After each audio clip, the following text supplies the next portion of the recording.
Hello there. Today we are coming to you from Bukavu City in eastern DRC, where we are featuring Major Retired John Mwanzia, a former paratrooper with the Kenyan military. And you may be asking, so what is he doing in DRC? I started this Kaibon hospital in 2008. Yes, he owns a private hospital here that is known as Kaibon, that has 4 branches in this region. I watch Daring Abroad. Congratulations for what you do. Also on this show, an epic 3-hour boat ride on Lake Kivu as we meet a local who has fallen in love with this show.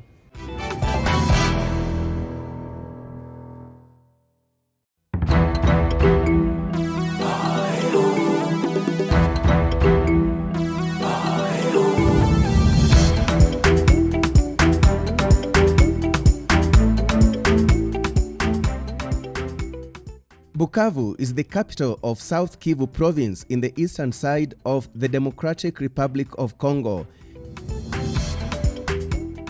It lies at the extreme southwestern edge of Lake Kivu. It is one of the most densely populated areas of Congo.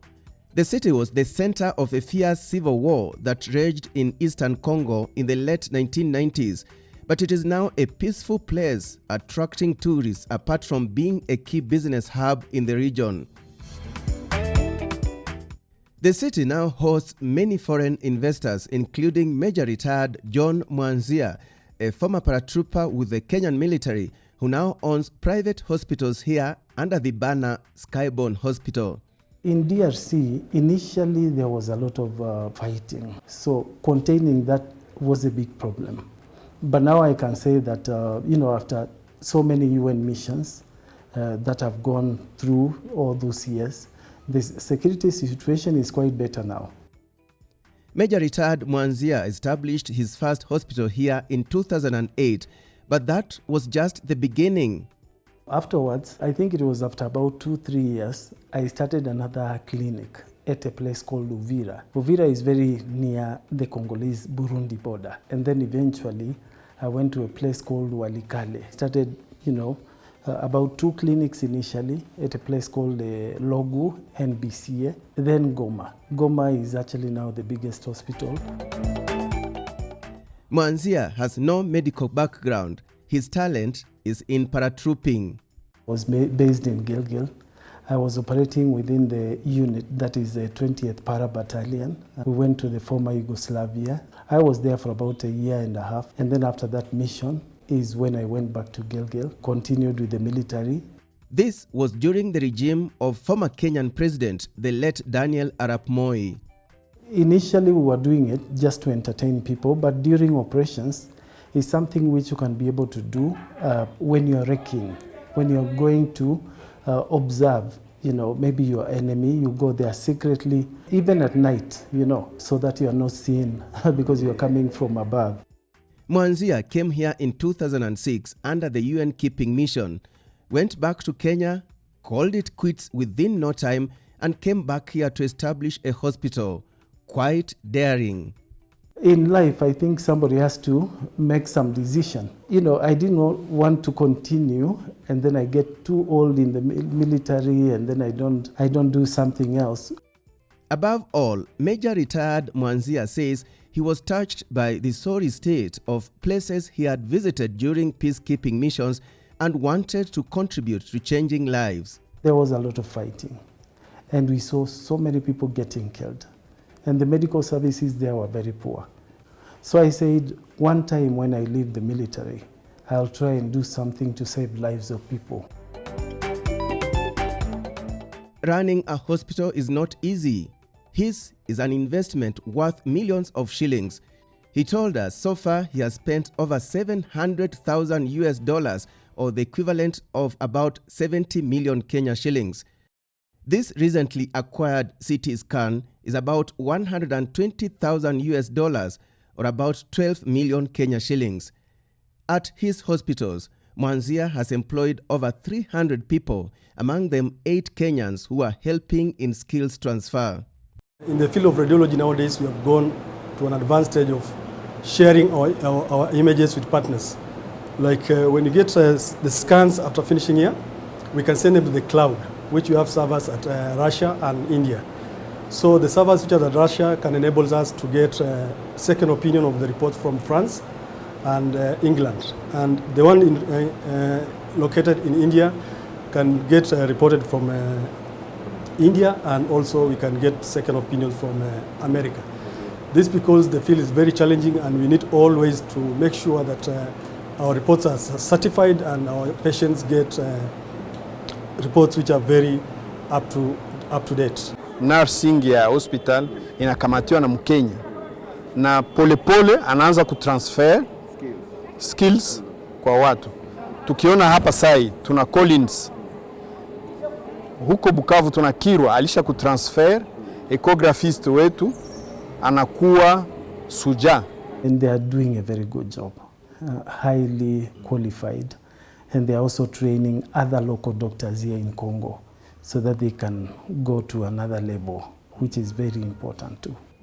Major retired John Mwanzia's story continues. In the meantime, we join Michael Tsimanji for the Kenya to the World segment. Michael.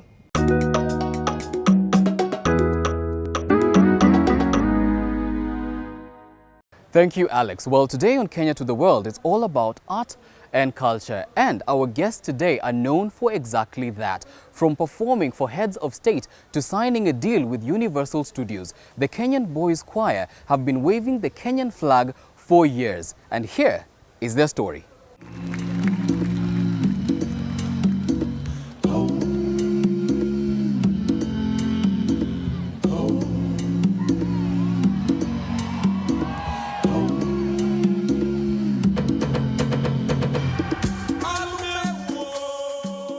Mention their name in any corner of the world, and chances are you'll find someone who's heard of them.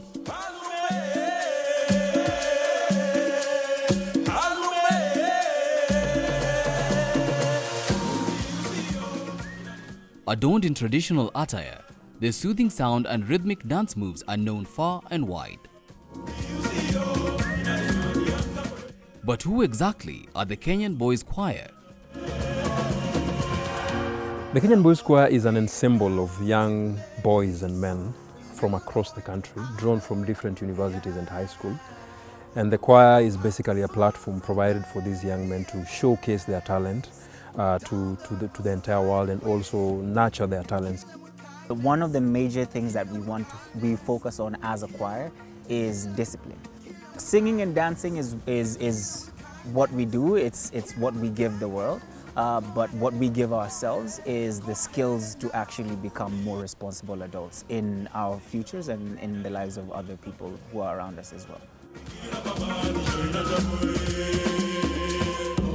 We're running out of time, chasing the lies, every day is more. We sing music from every single tribe that we can get our hands on in this country. We have Luo songs, we have Luya songs, Kikuyu songs, we're working on Kamba songs, Giriama songs. So like every single part of this country has a culture and a language that is beautiful.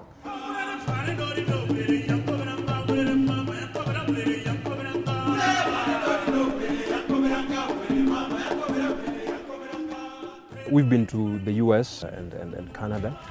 We've also had a privilege of traveling to China. We've also traveled to Europe, that is the UK, and also to Nigeria and Tanzania.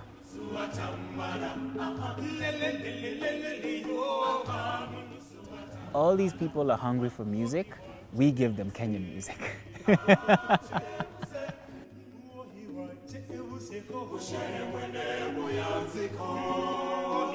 We've worked with Nelly Furtado, and we were featured on her latest album. There's a track that we did with her. We've worked with Demi Lovato, we've worked with Aloe Black, Asha Raymond. The list is endless. When we were starting, it used to be very difficult actually to look at music as something that can be someone's livelihood. But as we speak right now, over the years, we have seen how the arts have grown. We have seen how music has grown, and it's contributing a lot to the economy.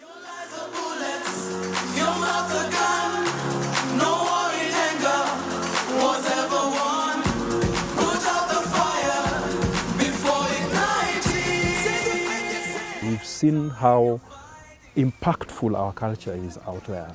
We've seen how people appreciate our culture, and we've seen them look at our culture as something that is very unique, something that actually can have its position, not only in music alone, but just as far as culture is concerned, in terms of just telling our stories and people knowing us not by any other thing but by our culture.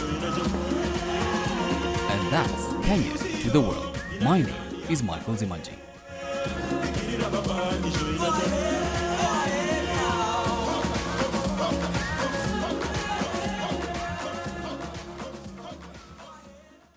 Moving on, we shift our focus on a daring abroad returnee, Caroline Naserian, who has been creating awareness about epilepsy in Kenya.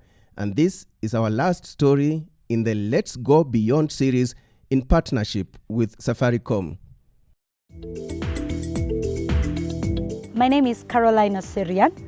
I'm a Kenyan by birth, and I'm the founder of #SeizeTheMoment.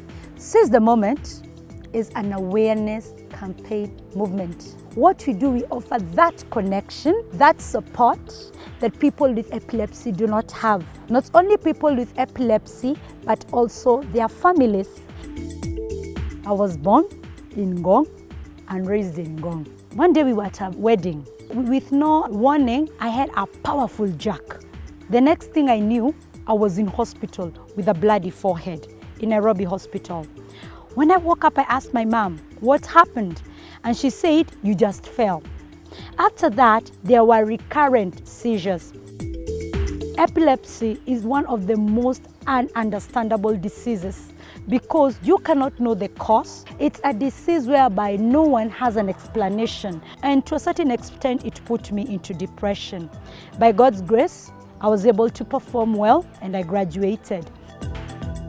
Then I started hustling, just like any other young person, hustling here and there, looking for jobs here and there in the area of journalism. I applied to many universities and I was accepted at Arizona State University. This was in the year 2009. In the US, there's no stigmatization. To them, seizures is nothing. Believe me or not, I had 3 jobs. I used to drive a car and I used to study at the same time. I came back after 3 years. In my heart, I had this feeling that, Caroline, you need to reach out. In America, it is good. What about people in Kenya who are having epilepsy? I went, quit my job, packed my bags, and came back to Kenya. I sat down and I looked at the word seizure and I said, wow, seize the moment. Because when you have an epileptic fit, that moment tends just to disappear. It's like even when that time disappears, you can still seize it back. It's not the end of life. Majority of the people who have epilepsy, they are from low-income families. Most of them cannot be able to afford this medicine. They cannot be able to afford this CT scan. I'm so happy because many people have come on board. I've been able to touch lives of families and people who've been having epilepsy, because epilepsy is not the end, but the beginning of an amazing life. Let's now take a short break. Remember, today we are featuring Major Retired John Mwanzia, a former paratrooper with the Kenyan military, and now he owns a private hospital with 4 branches in eastern DRC. Stay tuned.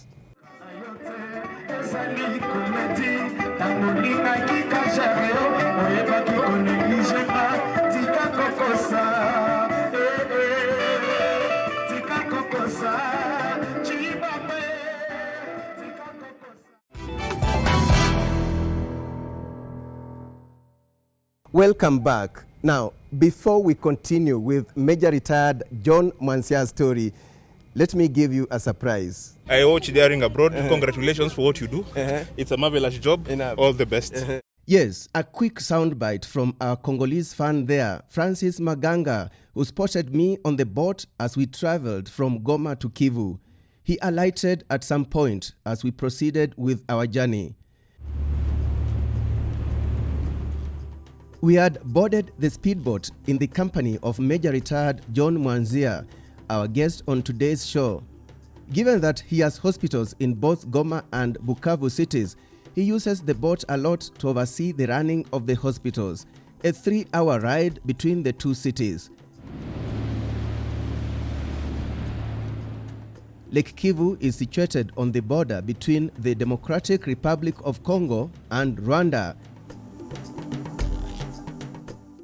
The lake is one of the African Great Lakes. It is 90 kilometers long and 50 kilometers wide.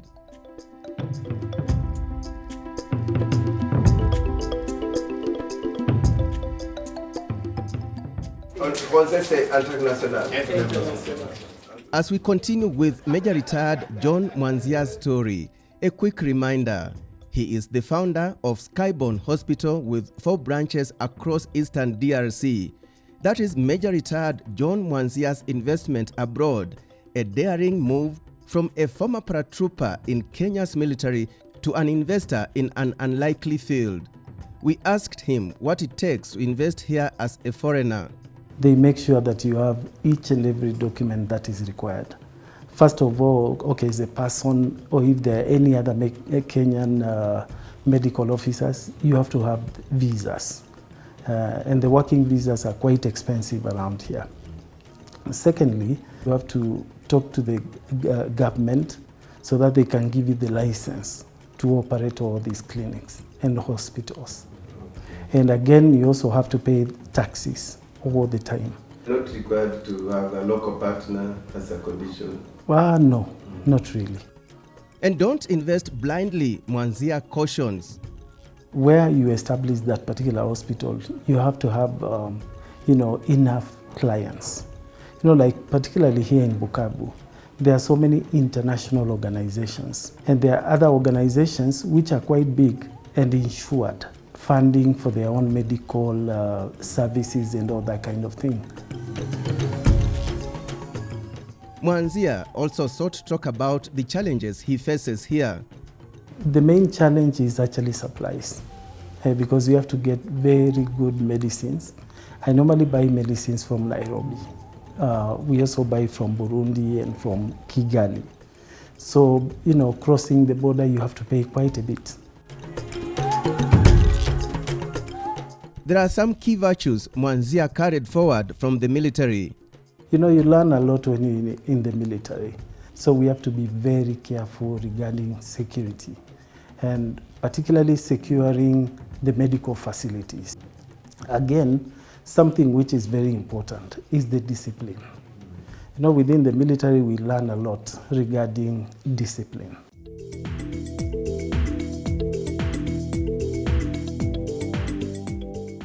And this is Major Retired John Mwanzia's parting shot. It's very important to be very ambitious, and also at the same time, you also have to be very careful with what you do. You have to follow the law, particularly when you're operating abroad, so that they don't victimize you, which is very, very important. But again, of course, we have to move forward.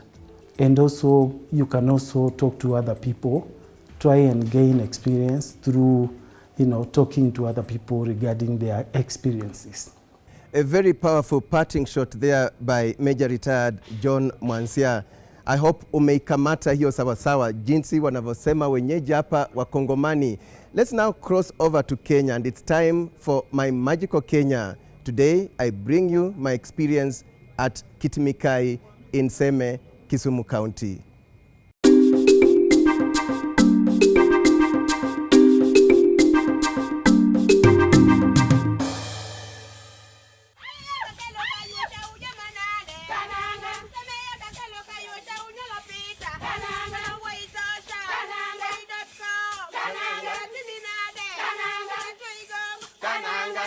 Hii mawe inaitwa Kitimikai.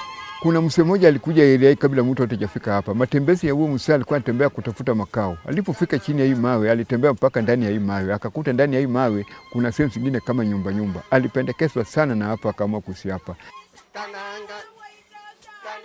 alitoka akaenda akajenga boma yake kwa shule moja hapa naitwa Ngopngeso Primary School. Ikiwa hapo ndio makao yake. Hata ingawa alienda hapo haikusahau hii mawe.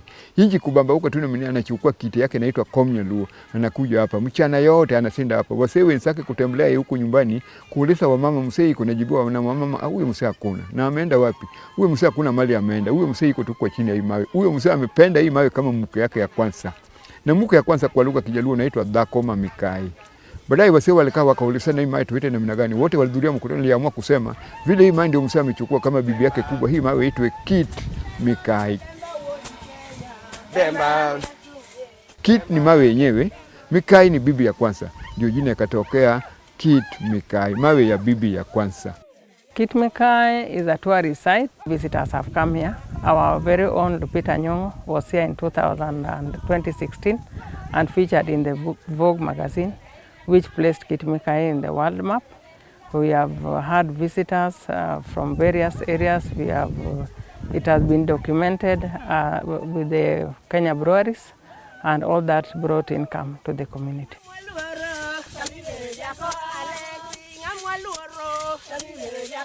Hakuna mawe yote ambayo imetoka juu kuanguka na hakuna mali imepasuka leo, usipokuwa vile imepasuka hivi ni tangu zamani. Tumesaliwa tukakuta ikiwa hivyo. Hata yule msee alikuja hapa alikuta ikiwa hivyo.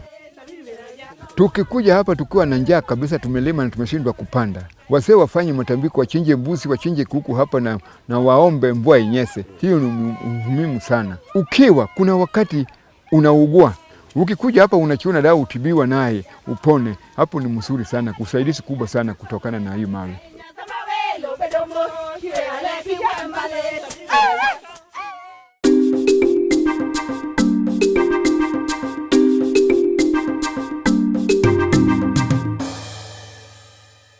Great. From Bukavu and Goma in DRC to Seme in Kisumu County. What a small world. What an adventure. We hope you enjoyed the show, and it is always a pleasure having your attention. And as they say here, au revoir and merci beaucoup. See you again next time. Change motema na tambula moto kamisa ngabebe asuka katia moya ntango na ilanga katia moya ntanga na ebale katia moya ntango na ebale kamipesa na sene kwa sincérité fidélité